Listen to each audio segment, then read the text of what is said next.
All right, so today we have simultaneously a set theory seminar meeting and an oral exam.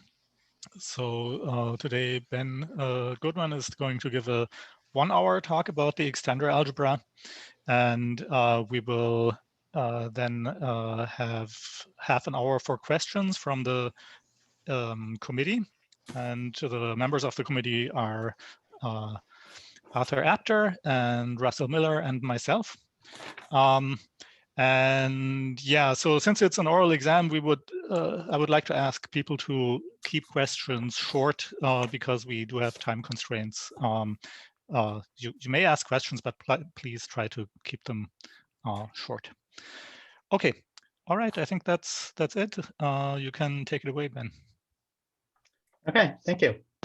So today I'll be talking about Woodin's construction of a Boolean algebra such that given any model with a Woodin cardinal and any real, that real exists in some generic extension of some generic extension by the Boolean algebra of some iterated algebra power of the model. So I'll be following Steele's presentation in his Handbook of Set Theory chapter fairly closely. So the first thing we need to talk about is iteration trees. So CUNY has this nice theory of iterated algebra powers by measures. So basically applying lots of measures in sequence. And this is a useful tool for analyzing inner models with measurable cardinals. But if we want to extend this to extenders, we run in some issues because measures are concentrated at or just above their critical point, but extenders are, well, extended, so they have lots of generators, and in particular, they sometimes overlap. So here we have a model M0 with an extender E0 with critical point kappa 0 and support nu 0. So if we form the ultra power by this extender, we get some model M1, and say in M1 we have some extender E1 where the critical point kappa 1 is below the support of E0. So in particular, if we just apply E1 to M1, then we're going to move the ultra power embedding will move some of the generators of E0. And this is a problem because basically, if we have iteration maps where later extenders move generators at early extenders, then they'll all kind of blur together and we won't be able to analyze them effectively. So we can't just apply E0 right after we apply E1, but applying them in the other order, if we could even figure out how to do that, would obviously be even worse. So what we have to do instead is build a tree. So we instead apply E1 to M0, and then we have M2 branching off from M0 instead of coming directly after M1. So now we have two separate iteration maps coming out of M0. Okay, so let's look at this a bit more closely. So let me see. So here, so we start with some model M0 contains Ben, could I just color. Yes. Interrupt you briefly? Could you briefly say what a generator of an extender is? Okay, sure. So let me just change the color. Okay, yeah. So this is some ordinal, say xi, that is not of the form, not i.e. of f of a for any finite subset A of the generator. So these are basically the where f is some function from finite sets to, in this case, the critical point. So these are the ordinals that we actually need to worry about for the extender. The ones that are actually doing something and can't just be constructed from smaller ordinals. Okay. Okay, thanks. Okay, so we have some extender E0 and M0. And we form the ultra power by that M1. There we find E1, but say the critical point of E1 is below the support of E0. So we instead form M2 as the ultra power of E0 by E1, and say the same thing happens. We have some extender we want to apply E2 in M2. Its critical point is below the support of E0, so we form M3 in the same way. But then say E3 has critical point above all the supports the extenders used so far, so we can put M4 just right above M3. Okay, but then E4 has critical point below the support of M2, so we have to drop back there, and same thing with E5s. And then anyway, at some point we end up at M7, and then from that point on, our extenders stop overlapping, so we just get this nice ascending chain. Okay, so then at stage omega, our tree looks like this. So through a linear iteration, we would just take the direct limit to form m omega, but this tree is not directed, so if we tried to take a co-limit, then the embeddings we got wouldn't be elementary, and in fact, the co-limit object wouldn't be a model of set theory, really. So instead what we do is we pick a linear subset, in other words, a branch, and then we can just take the direct limit of that, and we get m omega. And then we have some E omega and M omega whose critical point is below the support of E5. So we put M omega plus 1 over there and so on. But then at stage omega times 2, we have these two branches, that one and that one. So to form M omega times 2, we have to pick one of them and figure out which one to pick in particular. And this is one of the central problems of intermodal theory. To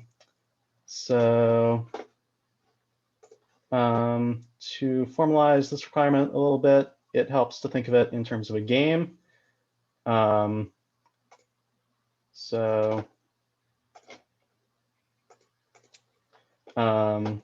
We're going to have a game with two players of length theta.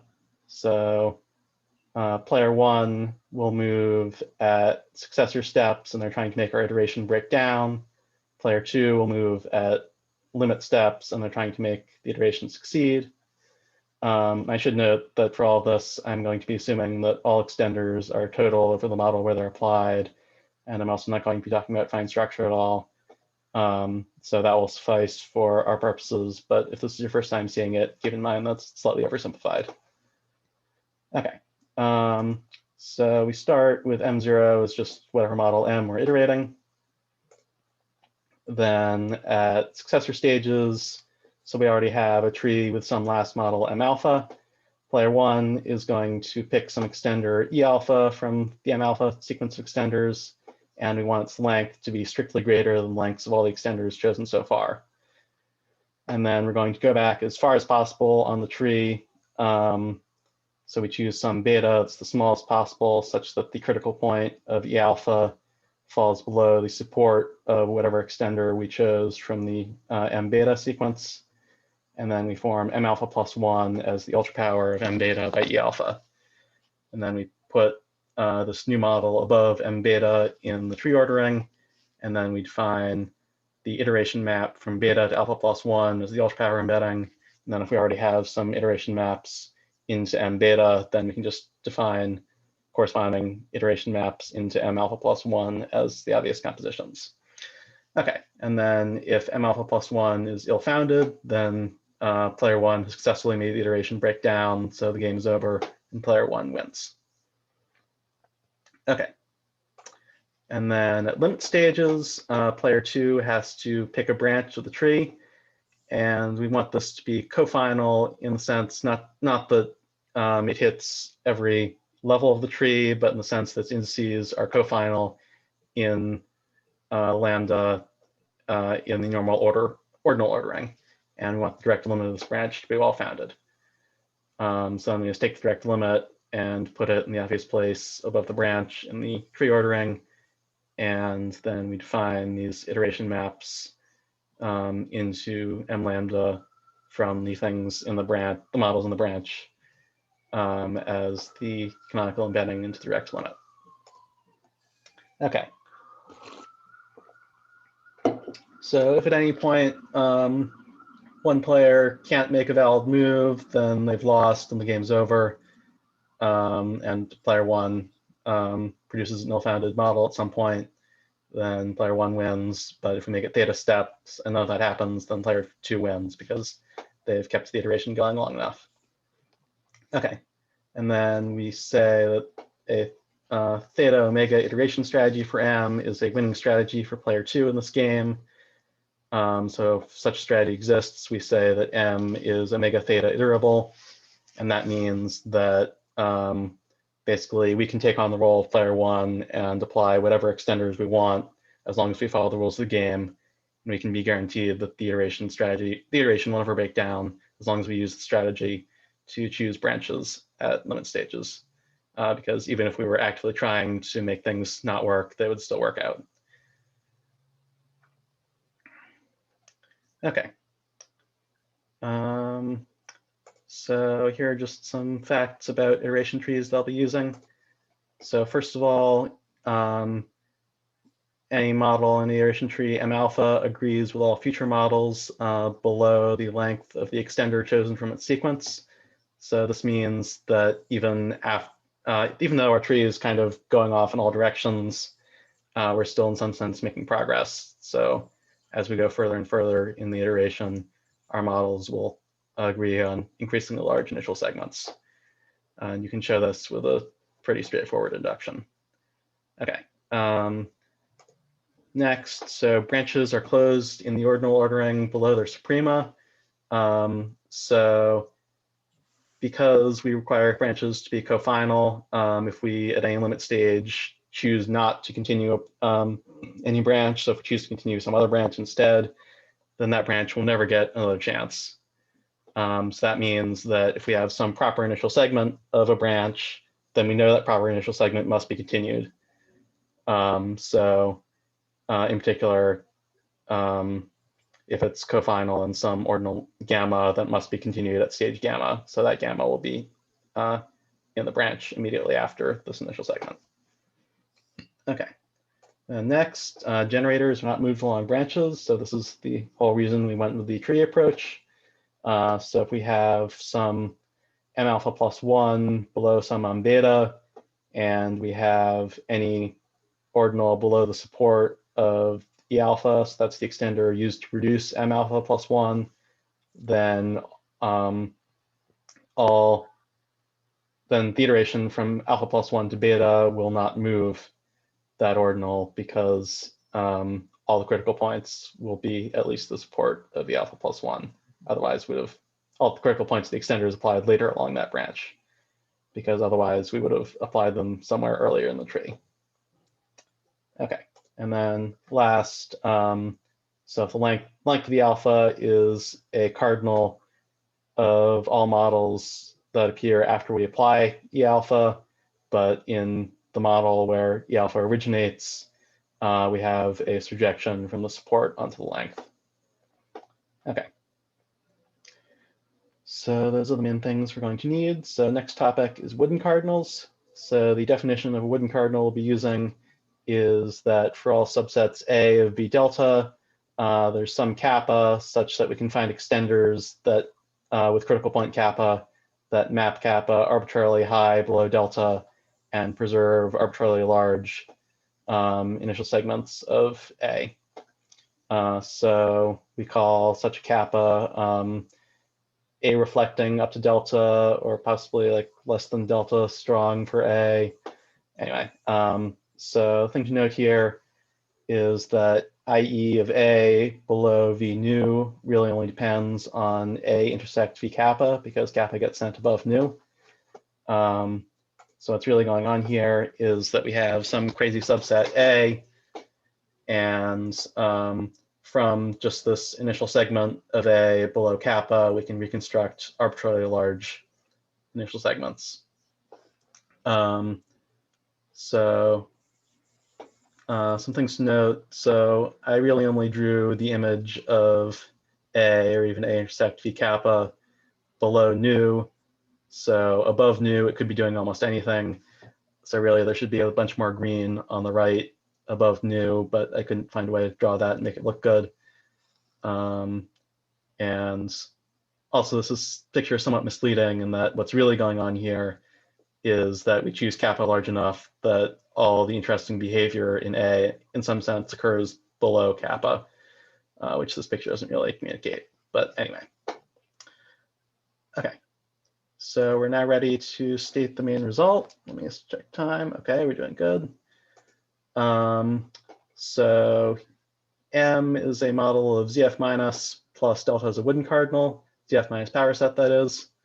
So in particular, it will satisfy the full separation and replacement schemes, which means we don't need to worry about fine structure. And it's countable. So that assumption isn't strictly necessary. It will just make the proof simpler. All we really need is that delta is countable, and I think if we assume more iterability, we won't even need that. And it's a pre-mouse, which means basically it's an L-like structure constructed from a sequence of extenders that has certain nice properties, which I'll talk about if it becomes relevant.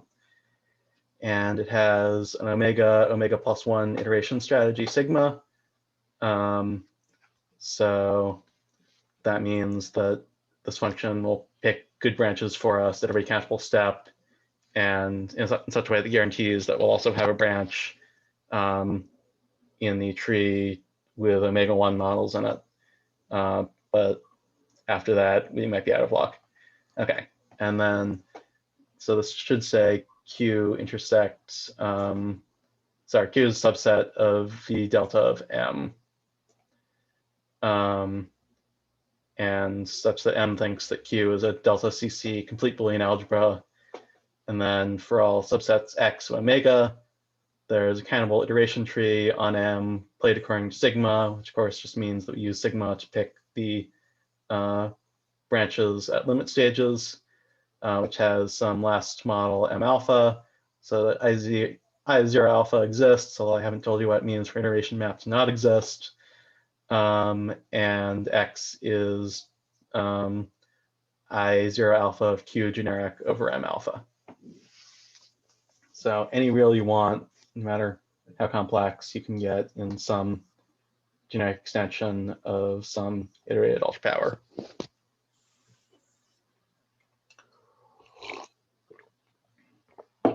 Okay, so we should talk about what this Q is, but to do that, we're going to need to talk a little bit about infinitary propositional logic. So L delta 0 is the language where we have these propositional variables an, and we allow conjunctions and disjunctions of any size strictly below delta, and also negations, obviously. So a model of this language will just be some subset of omega, and we say that X satisfies the nth proposition if and only if n is an element of X, and then we define satisfaction for other formulas in the obvious way. And there's a generic completeness theorem for this logic due to Barwise, which says that something is provable using the natural infinitary proof system for this logic if and only if it's true of all reals in all generic extensions. Okay. So are you allowing, sorry, are you allowing quantification here? Any quantifiers? No, it's a strictly propositional logic, so no quantifiers, no really room for quantifiers, just propositional variables, conjunctions, disjunctions, and negation. hence the 0. Okay.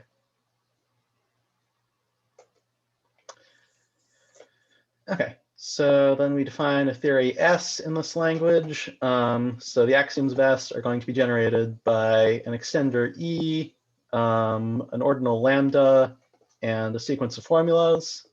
And the axioms will say that if we stretch out the sequence of formulas to a sequence of length lambda, and one of those lambda formulas is true, then some formula from the original sequence must be true. So the conditions we want to apply are that lambda has to be at least the critical point of E, and then the length of the sequence has to be equal to the critical point of E, but each formula in the sequence has to be shorter. So that means that this applying E to the sequence is really just stretching it out. It's not changing any of the formulas in it, just adding more. And yeah, and then we want the support of this extender to be a cardinal in M.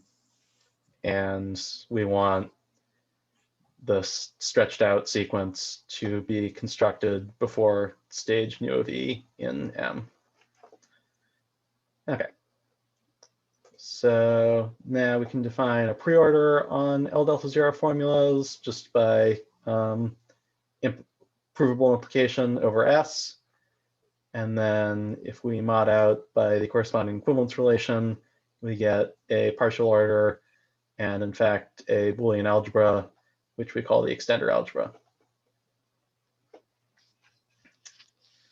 Okay. So first thing we need to prove is that this Boolean algebra is delta CC and complete.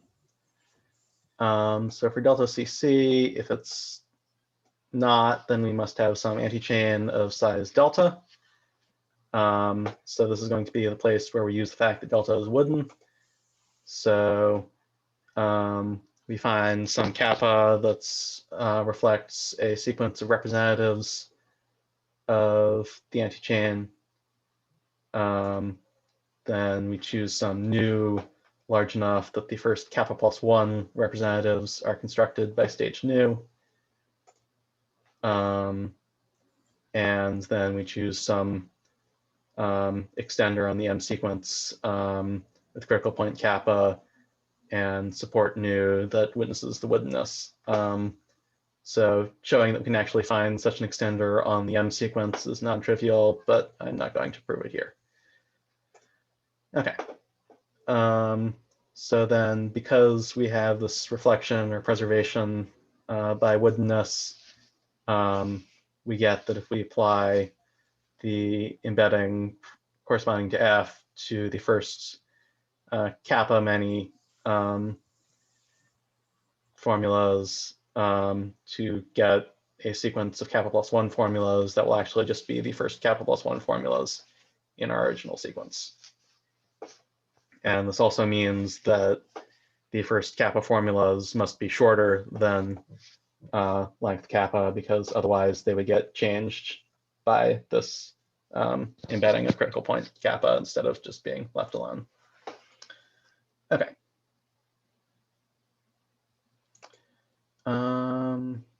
Right. So this means that from S we have that if one of the first kappa plus 1 formulas is true, then one of the first kappa must be. So in particular, phi kappa must imply one of the earlier formulas. But because all these formulas come from an anti-chain, in fact, each one implies the negation of all the others. So that's contradiction. So we get the extender algebra is delta CC. And then for completeness, so because of just how we define the logic, we can already take joins of size less than delta. So because it's delta CC, we get that it's a complete Boolean algebra. Okay. So next thing is to show that if we have some real that satisfies S, it's Q generic over M. So if it satisfies S, then it generates an ultrafilter over Q.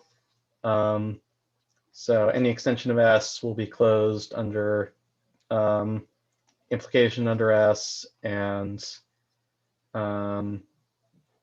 similarly closed under conjunctions. And then because this is a theory of model, it's complete. So any formula or its negation will be in the theory of X. So we get an ultrafilter pretty easily. So then we just need to show that it meets every maximal anti-chain. So because Q is delta CC, this anti-chain must have size less than delta. So we can take its join as an actual formula in the language, but because it's maximal, its join must be 1. So in other words, S has to actually prove the disjunction of all the formulas in this anti-chain.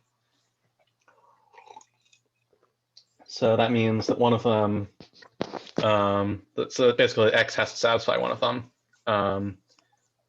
So that means that this ultrafilter generated by S meets this anti-chain, so it's generic. And you can obviously reconstruct X from its theory because like there are formulas that tell you exactly what is and is not an element of X. So X will actually be in the forcing extension that adds its theory. Okay. So now we just have to arrange for some arbitrary real to be a model of S. So to do this, since axioms of S are generated by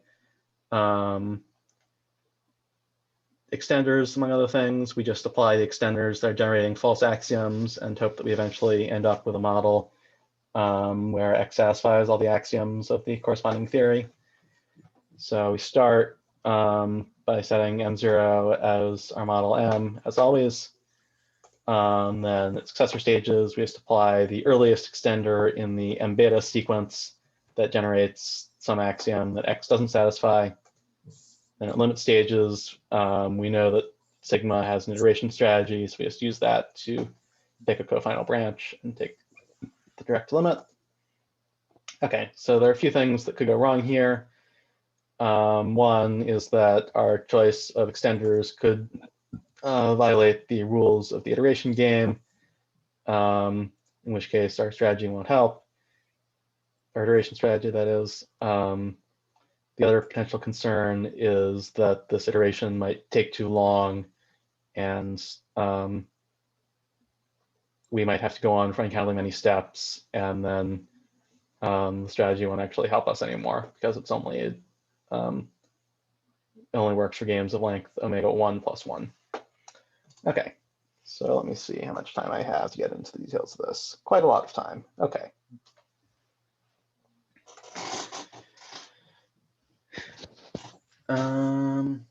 Great. So suppose we have some extender E beta that we want to apply, but its length is less than the length of some E alpha that we applied earlier.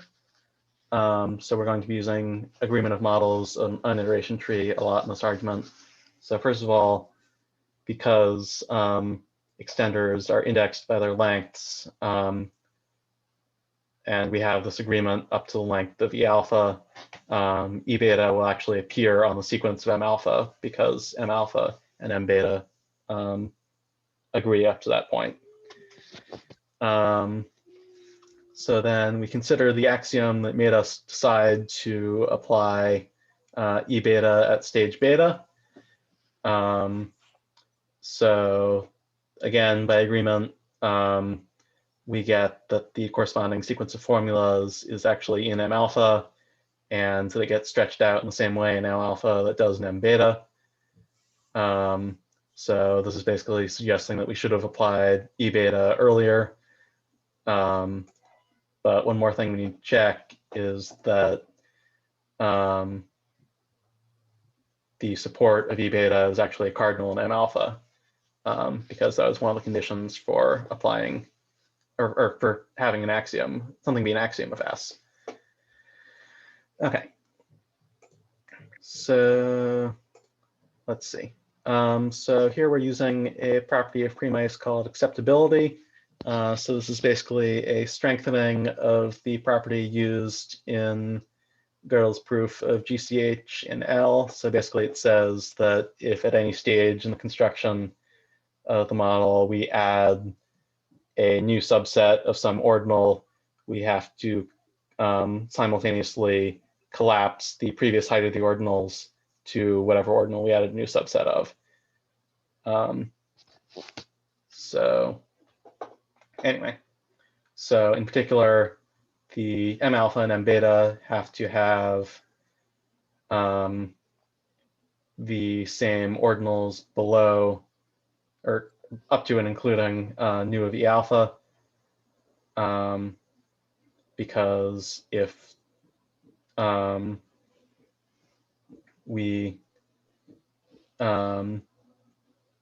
because any cardinal, if we had something that was cardinal in one but not the other, it would have to be collapsed above the length of E alpha because the two models agree up to that point, but that would simultaneously collapse nu of E alpha, but we know that nu of E alpha doesn't get collapsed. So we can conclude the two models have the same cardinals up to that point. Okay. So then, so nu of E beta has to be below the length of E beta, which we're assuming is below the length of E alpha. But basically, because of a combination of the way that Steele chooses to index extenders and an agreement argument, it turns out that M beta will not have any cardinals strictly between the support of nu E alpha and the length of nu E alpha. So if since nu of E beta is a cardinal of M beta and it's below the length of E alpha, it has to actually be below the length of, it has to be below nu of E alpha. So that means that must also be a cardinal in M alpha. So this means that the axiom that caused us to apply E beta at stage beta was actually also false at stage alpha, so we should have applied E beta back then. Okay. So now to finish off the proof, we just need to show that this iteration terminates in countably many steps. So if it doesn't, then we'll have a tree with some last model m omega 1. So then we find some countable transitive structure H that elementarily embeds into some V eta, so that the range contains M and all the elements of M, and X and T. So M and X will actually be elements of H. T is uncountable, so it won't be, but we'll at least have some corresponding T bar that gets mapped to T. Okay, so then we let alpha be the critical point of this embedding, which you can just check is omega 1 of H. So then by elementarity, you can see that the two trees, T bar and T, agree up to alpha because basically nothing is moved below alpha. And you can also see that so the path from 0 to alpha in T bar is the same as the path from 0 to omega 1 in T up to alpha, basically because you can say in a first order way that this ordinal is on the path to the last model of the tree. Okay, and then because of that property of branches being closed below the suprema, we can conclude that alpha is actually on the path in T from 0 to omega 1. So that means that basically that M alpha in T and M alpha in T bar are direct limits of exactly the same system of models and embeddings. So because the direct limit construction is sufficiently absolute, we get these trees actually agree up to alpha plus 1. So MT alpha is equal to MT bar alpha, and all the embeddings into the direct limit will be the same. Okay. So now, let's see.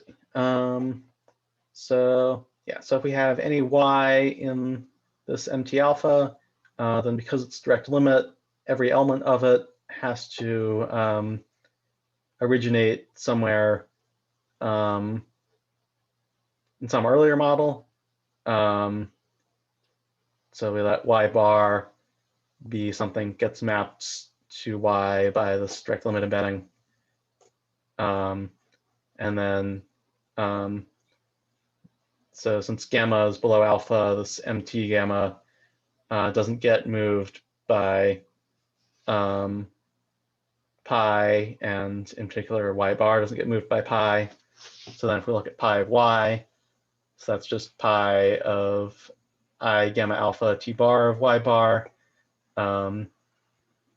And then we can just apply pi to each part of this. So gamma and y bar don't get moved, but T bar gets changed to T and alpha gets changed to omega 1. So we get this equal to I gamma omega 1 T of y bar, but then we can split this iteration from gamma to omega 1 into an iteration from gamma to alpha, an iteration from alpha to omega 1. But then this inner thing is just equal to y. So what we get is that this embedding pi restricted to MT alpha is just exactly the iteration map from alpha to omega 1.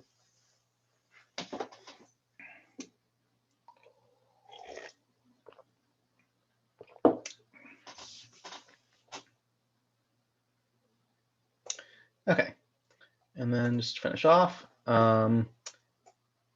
so we say that beta plus 1 is basically the next thing above M alpha on the path leading to omega 1 in T. So this means that the critical point of the extender applied to produce M beta plus 1 has to be the same as the critical point of the iteration map that's the first step of, but that iteration map is just pi, so the critical point is alpha. Okay, so then that means there's some axiom of S that was false for X, which is why we had to apply E beta.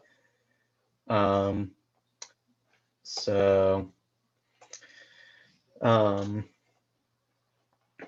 because all of these formulas have length less than alpha, we can code this whole thing on the left as some subset of alpha.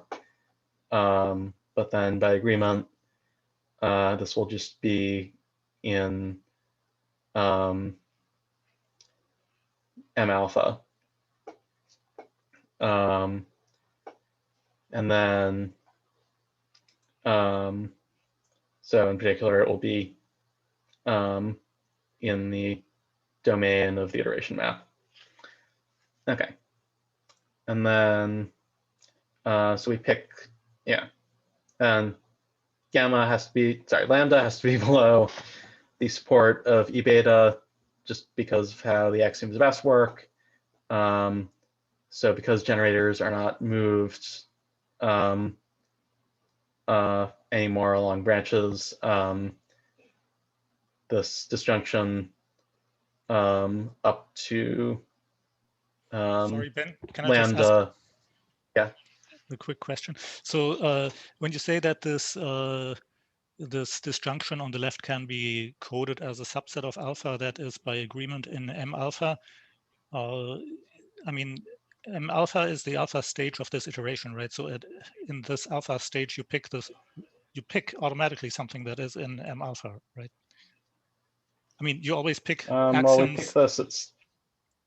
Or what? We're picking this in M beta. So we need some argument to show that the same axiom is actually in M alpha.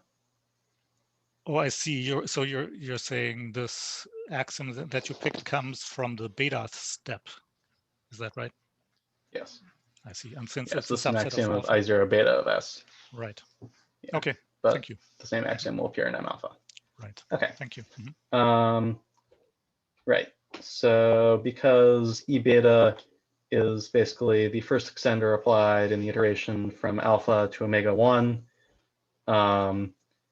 any generators of it will not be further moved if we in future parts of that iteration. So this stretched out version of the sequence using IE beta is just the same as if we just apply the full iteration map to this disjunction. And again, shorten it to length lambda. Okay, but then this iteration map we said is just the same as pi on MT alpha. So we get that this axiom of S is really saying that if we apply pi to this disjunction and shorten it to length lambda, and we get something true there, then one of the original alpha formulas must be true. Okay, but pi does not move x, and L0 satisfaction is absolute to h. So if x satisfies this thing on the left up here, then, well, it will satisfy something in here. So in particular, if we add even more things to that disjunction to get all of pi of the disjunction, that will definitely satisfy that because that's weaker. But then by elementarity, we get that it must actually satisfy something from the original disjunction. So actually, this false axiom of S was true. So that's contradiction. And from that, we get the iteration has to terminate in countably many steps. Okay, so I'm actually done quite early. Yeah, you went really fast, apparently. Yep. Guess I should have gone slower. Sorry. So it's okay. All right, we could have asked a lot more questions. All right, good. Well, that's fine. I mean, I guess we have more time for questions then.